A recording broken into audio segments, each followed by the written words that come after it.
तो हमने question number 1 से लेके 5 तक के सारे जो है उसके सॉल्यूशन कर लिए थे। और आज जो है आज हम सॉल्व करने वाले हैं आगे के क्वेश्चन। आगे के क्वेश्चन में मैं आपको बता दूं कि क्या है। तो हम आज शुरू करने वाले 6 नंबर क्वेश्चन से। तो यदि आप चैनल पे नए हो तो मेरा नाम जान लो। मेरा नाम है उदय और मैं आपको यहाँ पर मैथमेटिक्स सब्जेक्ट पढ़ाता हूँ। तो यदि चैनल पे नए हो तो सब्सक्राइब ज़रूर से कर देना। तो अब शुरू करते हैं। और यदि पीछे की वीडियो नहीं देखी है तो आई बटन पे आपको मिल जाएगा, उसे वहाँ से देख लेना। ठीक है। तो यहाँ पर दे रखा है यदि एंगल ए और एंगल बी न्यून कोण है, यानी कि 90 डिग्री से छोटे हैं हो तो, है ना, 90 डिग्री से छोटे हैं। और आपको ये दे रखा है कोस ए बराबर कोस बी। ये आपको दे रखा है, दिखाइए कि एंगल ए बराबर एंगल बी, यानी कि इसका जो कोण ए है बराबर है कोण बी के। ये आपको दिखाना है, सिद्ध करना है। ठीक है। तो मैं सबसे पहले एक त्रिभुज मान लेता हूँ सबसे पहले। तो ठीक है, क्या मान लेते हैं, त्रिभुज मान लेते हैं सबसे पहले। ऊपर ही ऊपर एक त्रिभुज माना, त्रिभुज ए बी सी। ठीक है, यहाँ पर क्वेश्चन नंबर 6 लगा देते हैं। माना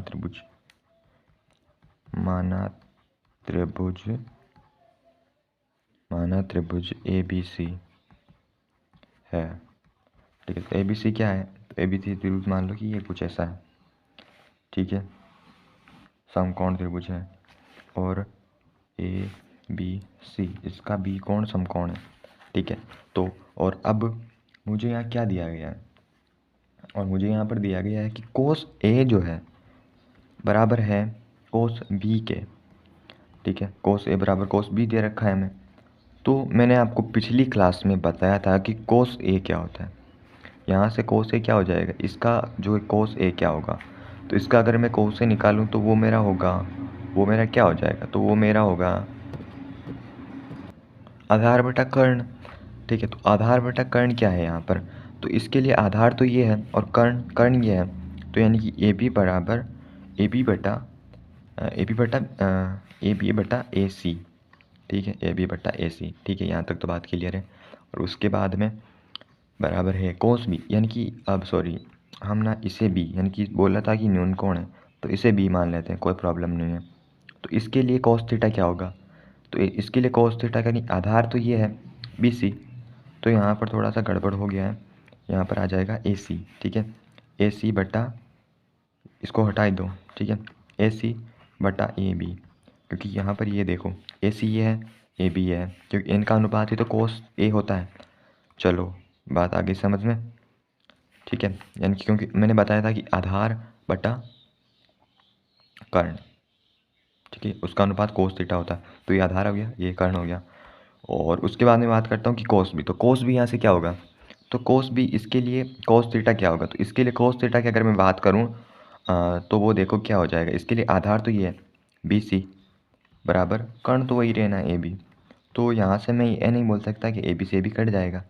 ठीक है, ए बी से भी कट जाएगा और यहाँ से आ जाएगा ए सी बराबर बी सी। आई बात समझ में। ओके, तो मैं माना, यहाँ से मान लेते हैं कि माना बी सी बराबर एक्स है। तो अगर बी सी बराबर एक्स है तो ए सी भी क्या हो जाएगा, ए सी भी एक्स हो जाएगा।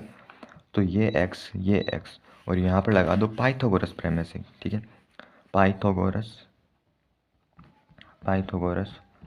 प्रमेय से, पाइथागोरस प्रमेय से। ठीक है, तो पाइथागोरस प्रमेय से क्या करेंगे, तो पाइथागोरस प्रमेय से यहाँ पर हो जाएगा एक्स का स्क्वायर प्लस एक्स का स्क्वायर, यानी कि लंब का स्क्वायर प्लस आधार का स्क्वायर बराबर कर्ण का स्क्वायर। तो इसका अंडर रूट हो जाएगा 2x स्क्वायर, यहाँ पर हो जाएगा, जोड़ने पर हो जाएगा बराबर कर्ण। ठीक है, तो एक्स स्क्वायर से ये वाला जो इससे कट, इसको मैं ऐसे नहीं लिख सकता, अंडर रूट टू एक्स ऐसे लिख सकता हूँ। तो इससे ये कैंसिल हो जाएगा और इसकी जो आंसर आएगा वो अंडर रूट 2x आ जाएगा। ठीक है, तो ये यहाँ पर ये आ जाएगा। ठीक है, और यहाँ पर मेरा कर्ण हो गया। ठीक है, और ये हो गया मेरा कर्ण। और अब मैं बात करता हूँ कि कोस ए के बारे में। तो अब मेरा यहाँ से कोस ए क्या होता है ना। अब आपको यहाँ पर वैल्यू रखना है, तो वैल्यू अगर मैं रखता हूँ ना, तो वैल्यू क्या होगा, कोस ए। तो इसके लिए ये रूट 2x मैंने बोल रखा है। ठीक है, और कोस ए तो अब इसके लिए मैंने बोला कि आधार बटा कर्ण, तो इसके लिए x आधार हो गया और कर्ण √2x हो गया है, ठीक है। और इससे x से x कैंसिल आउट हो गया, बराबर 1/√2, ठीक है। और अगर मैं यहाँ पर बात करता हूँ यहाँ पर cos b के बारे में, तो cos b क्या होगा, cos b x, इसका आधार x है और कर्ण तो वही है, तो x बटा √2x, ठीक है। तो यहाँ से भी क्या हो जाएगा, अन बटा √2x। तो यहाँ से आपको पता चला, क्योंकि आपको इसकी वैल्यू देखो, यहाँ से अगर cos a बराबर ये है ना, तो a की जो वैल्यू आती है ना, वो आती है 45 डिग्री, ठीक है। और ये अभी हम आगे पढ़ेंगे जब 8.2 चालू करेंगे। फ़िलहाल आपको यह याद रखना है कि ये इसकी वैल्यू cos a की जो वैल्यू होती है, cos अगर 1/√2 है तो उसकी वैल्यू 45 डिग्री होती है, और यही सेम यहाँ पर हो गया, ठीक है, 1/√2। तो यहाँ पर बी एंगल क्या हो जाएगा, बी 45 डिग्री हो जाएगा। और अगर बी 45 हुआ, 45 यानी कि 45 हुआ, तो हम ऐसा नहीं बोल सकते कि एंगल बी बराबर एंगल, ये आपने इतनी सिद्धम हैंस प्रूव कर दिया। तो बस हमें यही पूछा था, ठीक है। तो ये सवाल आसानी से हो गया, ठीक है। अभी मैं वापस से रिवाइज़ करा देता हूँ कि क्या क्या मैंने स्टेप्स लिए। तो मैंने यहाँ पर ये वाला एक त्रिभुज बनाया था, उसके अंदर ये कोस है इज इक्वल्स टू कोस भी दे रखा था। तो मैंने यहाँ से इसका कोस ए कौन सा होगा, ये वाला, ठीक है। कोस ए क्या होता है, ए सी बटा बी सी, सॉरी हाँ ठीक है, ए सी बटा ए सी बटा ए बी हो जाएगा इसका, और ठीक है इसका क्या हो जाएगा, बी सी बटा ए बी, ठीक है, आधार बटा कर्ण। तो यहाँ से ए बी से ए बी कट गया, ए सी बराबर बी सी आ जाएगा, और बी सी बराबर मैंने एक्स मान लिया, तो ये भी एक्स हो जाएगा। इससे पाइथागोरस प्रमेय से मैंने यहाँ से √2x यहाँ पर आ गया, ये कर्ण आ गया, ठीक है। यहाँ से फिर मैंने कोस ए निकाला, वो 1/√2 आया, कोस बी निकाला, वो भी 1/√2 आया, और इससे जो मेरी वैल्यू आई वो क्या हो गई, ठीक है, कोस बी, यानी कि मेरे को पता है कि अगर मेरे को पता है कि 1/√2 की जो वैल्यू होती है वो होती है अपनी 45 डिग्री, तो 45 डिग्री होती है, इसीलिए मैंने यहाँ पर ऐसा लिख दिया, एंगल ए बराबर एंगल बी। तो बढ़ते हैं आगे के क्वेश्चन की तरफ। तो देखते हैं कि आगे के क्वेश्चन में क्या दे रखा है। तो आगे के क्वेश्चन में आपको दे रखा है 7 नंबर क्वेश्चन है, और आपको यहाँ पर दे रखा है 3 cot a बराबर 4।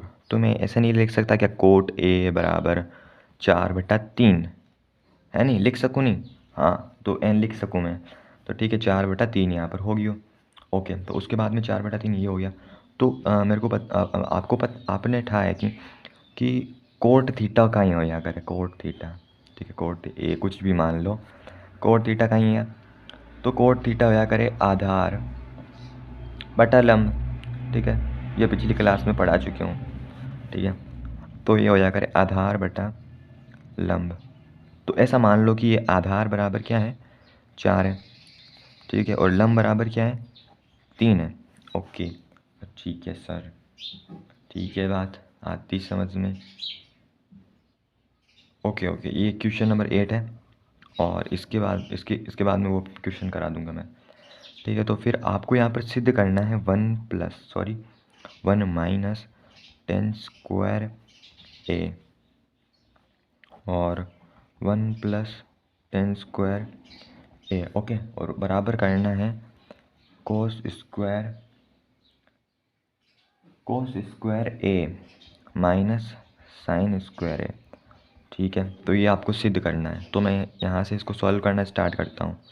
तो मैं यहाँ पर करूँगा 1 माइनस, तो टेन थीटा, यहाँ से पहले तो एक काम करो, कर्ण निकाल लो, कर्ण, तो कर्ण क्या हो जाएगा, कर्ण मेरा होगा 4 का स्क्वायर, कर्ण का स्क्वायर, भाई तो कर प्रमेय लगा रहा हूँ डायरेक्टली, अब आपको इतना तो पता ही होना चाहिए भाई, 10th क्लास के बच्चे।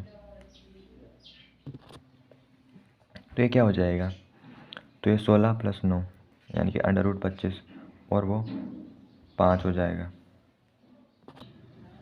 तो यहाँ पर 1 माइनस 10, तो 10 की आपको वैल्यू पता होनी चाहिए, क्योंकि 10 इसका, तो यहाँ पर 10 सबसे पहले लिख लेता हूँ मैं यहाँ पर, छोड़ो इसको। तो मेरा 10 ए क्या हो जाएगा, तो 10 ए होगा मेरा, इसका उल्टा हो जाता है, तो लंब बटा आधार से 3 बटा यहाँ पर 4 हो जाएगा। और अगर मैं बात करूँ कोस थीटा की, तो कोस थीटा की अगर मैं बात करूँ तो कोस थीटा क्या होता है, आधार बटा लंब, ठीक है, आधार बटा कर्ण। तो यहाँ पे ये हो जाएगा 4/5। ओके, और उसके बाद में साइन थीटा की अगर मैं बात करूँ तो साइन थीटा बराबर लंब बटा आधार होता है, सॉरी लंब बटा कर्ण होता है, तो 3/5 हो जाएगा, ठीक है। तो ये हो जाएगा। और यहाँ पर अगर मैं इसके अंदर आपको सिर्फ अब वैल्यू पुट करनी है, आसान से उत्तर निकल आएगा आपका, ठीक है।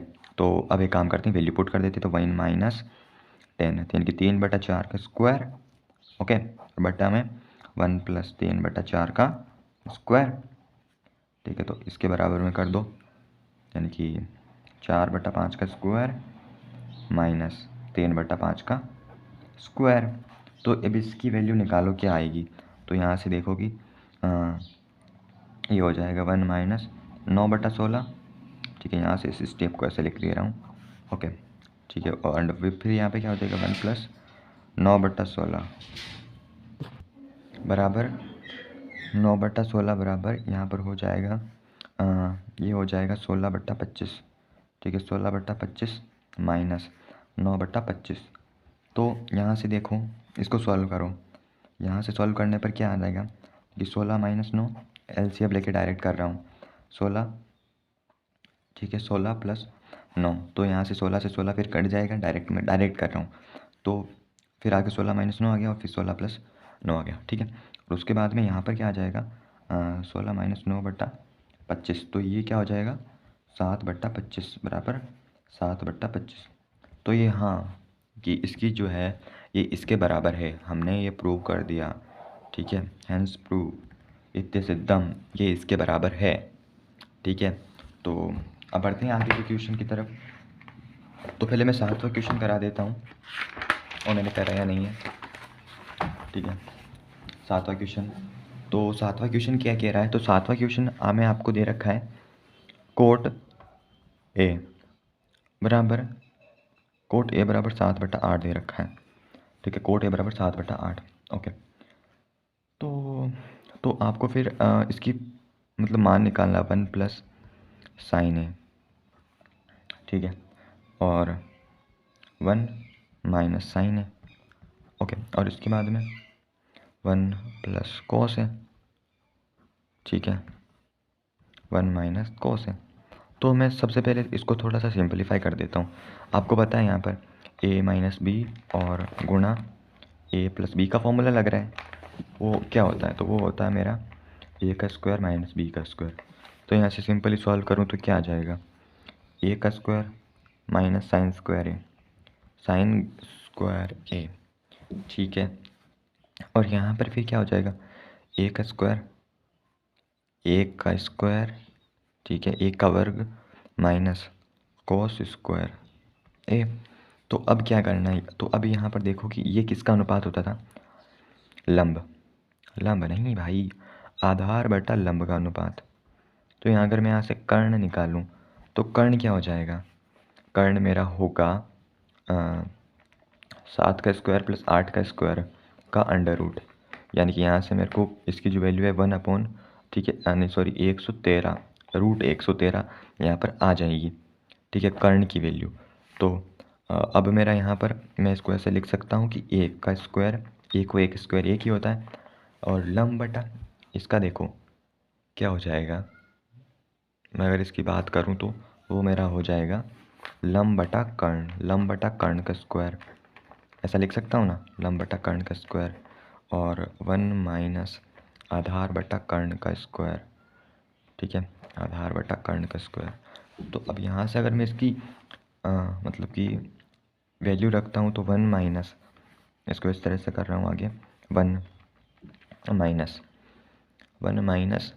- एल क्या है आपको पता है, यहाँ पर 8 है, 8 का स्क्वायर बराबर रूट ये है, तो सॉरी इसको मैं हटा देता हूँ और यहाँ पर लिख देता हूँ 1 - 8 बटा √113 का स्क्वायर है, और फिर नीचे 1 - आधार कितना है 7, तो 7 बटा 113 का अंडर रूट इसका फिर स्क्वायर कर रखा है, ठीक है। तो अब इसको सॉल्व करो, तो यहाँ पर आ जाते हैं सॉल्व करने के लिए 1 - 64 बटा 113, क्योंकि यहाँ से इसको सॉल्व कर दिया गया, ठीक है। तो यहाँ पर फिर तो अगर मैं उसके बाद में अगर इस नीचे वाले को सॉल्व करूँ तो ये हो जाएगा 1 माइनस गुण 50 बटा 113, और अगर इसको आगे सॉल्व किया जाए तो हो जाएगा 113 माइनस 64 बटा 113 माइनस 49, ठीक है। तो यहाँ पर ये इसका सिंपली आंसर हो जाएगा। तो यहाँ से इसका आंसर जो है वो यहाँ पर आ जाएगा 49, ठीक है, बटा 64। तो ये इसका आंसर हो जाएगा। और अब इसी के अंदर एक पार्ट 2 दे रखा है, कोट स्क्वायर ए का मतलब मान निकालना। तो कोट ए आपको 7/8 दे रखा है, और अगर इसके स्क्वायर कर देंगे तो गुण 50/64 आ जाएगा। तो यहाँ से इस क्वेश्चन अपना सॉल्व हो गया। तो फिर अब हम बात करते हैं क्वेश्चन नंबर 9 के बारे में। तो क्वेश्चन नंबर 9 में क्या बोला रखा गया है? क्वेश्चन नंबर 9 में बोल रखा गया है कि आपका एक त्रिभुज है इस तरीके से बी, जिसका बी कोण समकोण है। तो मैं यहाँ पर बी कोण समकोण ले रहा हूँ, ठीक है। तो बी कोण समकोण लेने के बाद में उसके बाद में 10 आपको 1/√2 दे रखा था, यानी कि 10 बराबर 10 यहाँ पर सी रख देते, क्योंकि यहाँ ये इस एंगल से 10C बराबर 1/√3, ठीक है। 10C बराबर 1/√3, ठीक है। तो उसके बाद में क्या होगा, 10C आपको यहाँ पर 1/√3 आ गया। तो मुझे पता था कि ये क्या होता है, लंब बटा आधार, लंब बटा आधार। तो इसका लंब क्या है, लंब ये हो जाएगा और आधार √3 हो जाएगा। तो हमें पाइथागोरस प्रमेय से यार आप डायरेक्ट लगा सकते हैं, a का स्क्वायर प्लस √3 का स्क्वायर, √3 का स्क्वायर 3 हो जाएगा प्लस 1 यानी कि √4। तो √4 क्या हो जाएगा, 2। तो ये भुजक 2 हो गई। फिर आपको क्या ही निकालना है, आपको यहाँ पर इसकी वैल्यू निकालनी है, साइन ए कोस सी प्लस कोस ए साइन सी। तो एक काम करता हूँ, मैं इसको ए ले लेता हूँ ताकि आपको समझ में थोड़ी आसानी हो जाएगी। इसको सी मान लेते हैं, ठीक है, ये सी है। तो चलो बात करते हैं साइन सी। अब इसकी साइन सी क्या होगा, इसका साइन ए क्या होगा, याद रखना। इसका साइन ए क्या होगा, साइन ए होता है लंब बटा आधार। तो ये 1/√2 हो जाएगा, 1/2। एंड यहाँ पे कोस सी, इसका कोस सी क्या होगा, कोस सी यानी कि इसका कोस सी, ये लंब है, आधार ये है इसका, और ये कर्ण है। तो ये हो जाएगा गुणा 1/√2, ठीक है, प्लस, और यहाँ पर हो जाएगा कोस ए क्या होता है, इसका कोस ए देखो, कोस ए, ठीक है, कोस ए क्या हो जाएगा √3/2, ठीक है। और फिर साइन सी क्या हो जाएगा, साइन सी होगा लंब बटा कर्ण, तो वो भी हो जाएगा √3/2। और अगर मैं यहाँ से बात करता हूँ 1/4 प्लस यहाँ से 3 गुणा √3, जो कि हो जाएगा मेरा 3/4। और इसकी जो आंसर आता है वो 1 आता है। जोड़ के देख लो, पूर्णा प्लस पावगता होता है, एक ही तो होता है, ठीक है। तो इसकी वैल्यू 1 आ गई। और उसके बाद में पूछा है हमें कि हमें एक और मान निकालना है, कोस ए कोस सी माइनस साइन ए साइन सी। तो यहाँ से काम कर देते हैं, क्योंकि अभी भी हमने निकालना है कोस ए की मान क्या है। तो कोस ए का जो वैल्यू है यहाँ पर हमने निकाल रखा है कोस ए। तो कोस ए का मान होता है √3/2। और कोस सी की मान कितना, तो कोस सी का मान होता है 1/√2 माइनस साइन ए का मान कितना होता है, साइन ए का मान होता है 1/2। और साइन सी का मान कितना होता है, यहाँ से देख लो, साइन सी √3/2। तो यार यहाँ पे देख लो सेम संख्या, तो सेम संख्या को अगर माइनस कर रहा हूँ तो 0 मिलेगा, ठीक है। तो यहाँ पर देख लो, सेम संख्या को माइनस कर रहा हूँ तो 0 मिलेगा। तो बस ये यहाँ पर इसका मैं कहूँगा आंसर हो गया। तो चलो बढ़ते हैं आगे क्वेश्चन नंबर 10 पे। तो यहाँ पर आपको दे रखा है एक त्रिभुज है, ठीक है, एक त्रिभुज है PQR, इसका पी कोण समकोण है, ओके ओके ओके ओके। और आपको दे रखा है PR प्लस QR की जो मान है वो 25 है। और आपको यहाँ पर एक और चीज़ दे रखी है, जो PQ भुजा है वो 5 सेंटीमीटर है। ये सेंटीमीटर में चल रहा है, तो आंसर भी सेंटीमीटर में आना चाहिए सबका, 5 सेंटीमीटर। तो ये 5 सेंटीमीटर हो गया। और अब मेरे को यहाँ पे दे रखा है, तो मैं यहाँ से PR नहीं निकाल सकता क्या, PR बराबर 25 माइनस क्यू आर, ऐसा लिख सकता हूँ ना। तो ये पी आर बराबर क्या हो जाएगा, 25 माइनस क्यू आर। आसानी, तो ये तो क्यू आर है ही, अब यहाँ पे पाइथागोरस प्रमेय लगा दो। 25 माइनस क्यू आर का स्क्वायर, ठीक है, का होल स्क्वायर, कि पूरे का स्क्वायर बराबर 5 का स्क्वायर, 5 का स्क्वायर यहाँ पर हो जाएगा प्लस क्यू आर का स्क्वायर, ठीक है, इस तरीके से। तो यहाँ पे 25 का स्क्वायर मैं ऐसा कर रहा हूँ, 25 का स्क्वायर प्लस इसको ए माइनस बी के होल स्क्वायर के फॉर्मूले से खोल रहा हूँ इसको, माइनस 2 गुणा 50 गुणा क्यू आर, ठीक है, इस तरीके से। और यहाँ पर हो जाएगा प्लस 25 प्लस क्यू आर का स्क्वायर, ठीक है। तो यहाँ पर हो जाएगा 625, क्योंकि 25 का स्क्वायर 625 होता है, प्लस का क्यू आर स्क्वायर प्लस यहाँ पर 25 है, ठीक है, यहाँ पर 25 है, तो यहाँ पर हो जाएगा 50 क्यू आर बराबर 25 प्लस क्यू आर स्क्वायर। तो यहाँ से क्यू आर स्क्वायर गया क्यू आर स्क्वायर, ठीक है, 625, इसको इस तरफ लाया तो माइनस का 25, ये माइनस का था उस तरफ जाएगा तो 50 क्यू आर, ठीक है। तो यहाँ पर ये कितना हो जाएगा 600 बराबर 50 क्यू आर, तो 600 बटा 50 जो है वो बराबर हो जाएगा क्यू आर के। तो ये हो जाएगा, इससे कट जाएगा, यहाँ पर आ जाएगा इसका 12 उत्तर, ठीक है। तो ये हो जाएगा क्यू आर, तो ये 12 हो गया। अगर ये 12 है तो यहाँ पर 25 माइनस 12 यानी कि ये 13 हो जाएगा। और अब तो भाई निकालना है क्या है, आपको पूछा है साइन पी कोस पी और ten P, sign P cos P ten P, यानी कि इस वजह से sign P cos P ten P निकालना है। तो अगर साइन पी की अगर मैं बात करूँ तो साइन पी क्या होता है, लंब बटा कर्ण। तो लंब क्या है 12, और इसके लिए लंब ये है ना, इसीलिए लंब ये 12 है और कर्ण 13 है, ठीक है। अगर कोस पी की अगर मैं बात करूँ तो कोस पी क्या होगा 5 बटा, तो क्योंकि पी के लिए आधार ये है 5 और कर्ण तो वो भी 13 ही है, और टेन तो ये लंब है और आधार ये, तो क्या हो जाएगा 12 बटा 5। तो इस तरीके से ये सॉल्व हो गया। और अब हम बढ़ते हैं आगे के क्वेश्चन के बारे में। तो इस क्वेश्चन में सिर्फ आपको सत्य और असत्य बताना है, ठीक है। तो चलो बात करते हैं कि 10 का मान सदैव 1 से कम होता है, क्या सच में कम होता है, ठीक है। तो यहाँ पर देख लेते हैं कि 10 क्या होता है। 10 होता है क्या, सबसे पहले तो ये समझो, 10 होता है आधार बटा लंब, सॉरी लंब बटा आधार होता है ना, लंब बटा आधार। तो यार आधार से बड़ा लंब भी तो हो सकता है, ऐसा नहीं हो सकता क्या, देखो ऐसे ये बहुत बड़ा त्रिभुज है और फिर ये ऐसा, ठीक है। तो इसमें तो लंब बहुत बड़ा हो गया, लंब बहुत बड़ा हो गया, यानी कि इसकी वैल्यू 1 से तो ज़्यादा होगी। तो ये बात तो बिल्कुल गलत है कि 10a का मान सदैव 1 से कम होता है। हाँ हो सकता है कि जब इस तरीके से हो, यानी कि ये वाला वैल्यू छोटा हो तब इसका मान, पर सदैव तो नहीं हो सकता, तो ये वैल्यू आपकी गलत होगी, ठीक है। तो कोण ए, फिर अगला वाला क्वेश्चन क्या कह रहा है, तो अगला वाला क्वेश्चन कह रहा है कोण ए के किस मान के लिए सेक ए बराबर 25 हो सकता है क्या।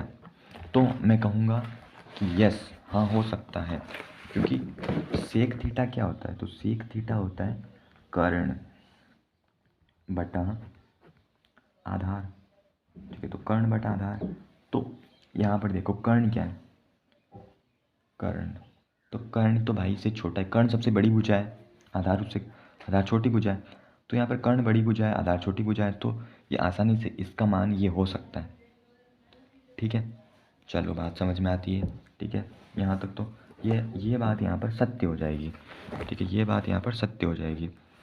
और आगे क्या बोल रखा, आगे बोला है कि कोण ए के कोसेकेंट के लिए प्रयुक्त शैक्षिक प्रयुक्त है, नहीं, ए के लिए प्रयुक्त नहीं रूप है ये उसके अनुपातों के रूप का लिए प्रयोग है, उसके अनुपातों को दर्शाने के लिए, ठीक है। अरे हाँ ये तो सही हो जाएगा ना फिर, क्योंकि कोस को कोसेकेंट तो बोला जाता, तो ये सही हो जाएगा, ठीक है, ये सही हो जाएगा। और उसके बाद में कोट और ए का गुणनफल है, तो नहीं, ए यहाँ पर कोई एंगल है, ठीक है। तो ये फिर अपना क्या हो गया, ये गलत हो गया, का गुणनफल है। तो मैं पीछे भी देख लेता हूँ थोड़ा सा, क्या पता कुछ और आ जाए। फर्स्ट में रॉन्ग, सेकंड में सत्य, सेकंड में सत्य, बाकी सब में ऐसे, ठीक है। तो यहाँ पर देखो किसी भी कोण के लिए। तो ये क्या होता था, लंब, लंब बटा कर्ण, लंब बटा कर्ण। तो मैंने आपको पिछली क्लास में बताया था कि कर्ण सबसे बड़ी भुजा होती है, पर यार यहाँ तो कर्ण को सबसे छोटी भुजा मान रखी है। तो इसका मतलब नहीं, ये तो गलत है, ये बात तो गलत हुई ना कि अपने कर्ण को छोटा कर दिया, तो ये बात यहाँ पर गलत है। तो आई होप आपको बात समझ में आई होगी, आपने इस सेशन को एंजॉय किया होगा। और आगे के चैप्टर्स के अंदर हम ये प्रश्नावली को देख, ये जो है ये इसको क्या बोला जाता है, सारणी बोला जाता है, टेबल, पीरियोडिक एक टेबल है, इसको याद करेंगे क्योंकि 8.2 में ये जो है बहुत इम्पोर्टेंट है। ठीक है, तो कल जो है हम इस 8.2 को शुरू करेंगे। तब तक के लिए गुड बाय, गुड बाय। और उससे पहले हम ये वाले उदाहरण सॉल्व करेंगे। तो तब तक के लिए goodbye, take care, bye bye. Video को लाइक, चैनल को सब्सक्राइब जरूर से कर